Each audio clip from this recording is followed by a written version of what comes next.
Thank you, Chair. I also just want to start by saying thank you to all three chairs. This is what we've been needing for 10 months. The legislature actually engaged in what's happening. So first of all, I want to thank the auditor. I think your report is spot on. I think we are missing a couple of things I want to mention. So I'm a business owner, and we pay in. This is a two-way street. I've not heard one thing about business owners. We pay in so that when when somebody's unemployed, there is a fund there for them to draw the money out of. So I think that yes, obviously COVID has caused a problem because the federal government got involved. Number one, we should put in this, I think needs to be added to the auditor's report, that we should always have the employer engaged in the process, because you won't have as many fraudulent claims if the employers are ratifying that they're actually unemployed. What happened during COVID was we had the federal government engaged. Many businesses, small business, I'm mainly talking about small businesses here, people with less than 10 employees like myself. There's no ability for the business owner under this scenario to get into the system and actually say yes or no if they're unemployed. You would have elimination of a lot of fraud if you had the business owners. You can't draw unemployment unless you're actually unemployed.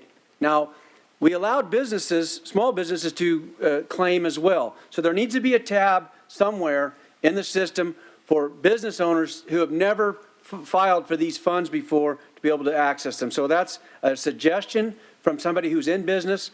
And the other thing I wanted to also mention is that to the banking system, this is coming. I don't know how many of you in your office, all of us have hundreds of cases open. We have people who are talking about taking their lives. They're so distraught. This is the most unbearable situation as a legislature I've ever been in, trying to help our constituents.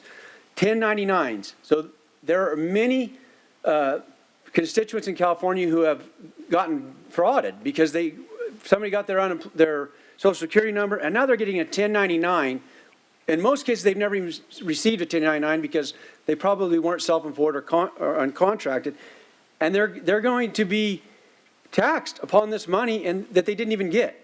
So I know the bank has to give that information to the feds for them to 1099. So I would like a comment on what we're going to be doing about that tsunami that's coming as well. So my first question is, can we add to businesses into this process? I think the new director needs to be talking to businesses because it's a two-way street. Number two is the 1099s. And then question number three, and I don't know who wants to fill these, but it's going to take 13 weeks of training. What is the short-term plan for our constituents who have been without unemployment for 5 weeks?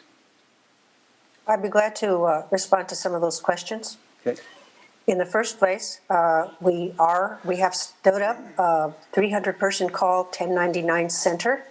Awesome. We have been notifying people, and we will continue to notify them by text, by email, or by any other means to work with them if they discover that a 1099 has come to them that is not representative of anything in reality, basically that they did not get benefits, and now they're being getting a 1099 that says that they did. So we have a system in place already, knowing that this was coming.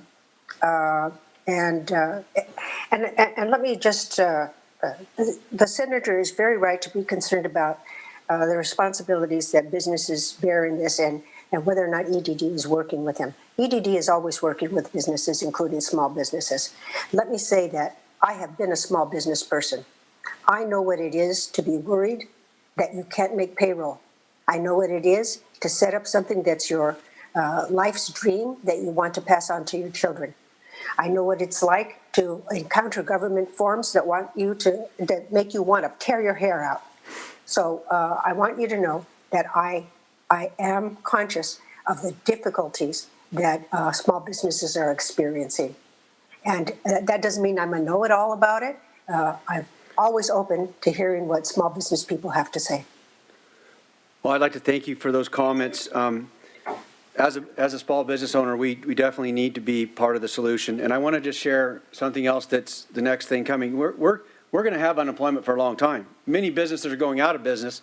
And one of the things that's going to happen is businesses actually pay back the money that is being spent right now.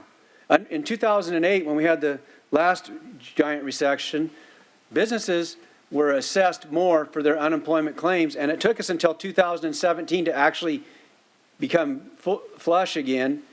And we're going to see over $150 billion right now that's going to be repaid. It's repaid by businesses. And that's going to put an extra burden on those businesses. And if they fail, then we have more unemployment. So I just want to let you know that I'm very concerned about the other partner, which is the business side. And number two, what's going to happen in the short term. I thank you. I'm excited. I like your spunk. I think that we need that. And I want to work with you to solve these problems. This is time that it's finally time where the legislature is engaged. We need to pass legislation and hold people's feet to the fire. It's time that and I'm excited about the fact that it's not just the governor's office running this. We're actually engaged, and I thank you to the chairs. Amen. It's time. I would like to respond to one point that the senator brought up. The federal money that has been spent in this situation, and my staff can correct me, is not going to fall to the payment by small businesses. At this point, we are estimating that approximately $222 billion is what we will be responsible for paying. And my staff could correct me if I'm wrong.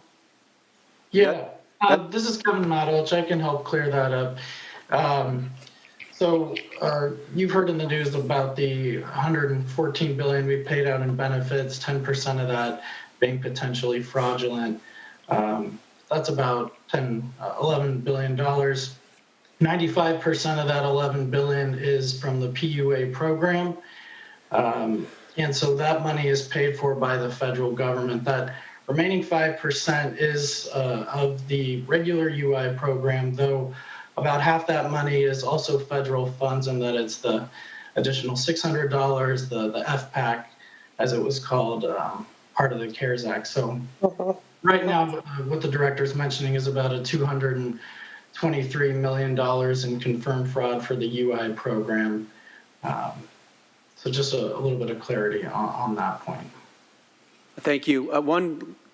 You mentioned that there was a place where we could send our constituents, or we could help them with their 1099s. Would you get that information to us? I did not see it in my materials today.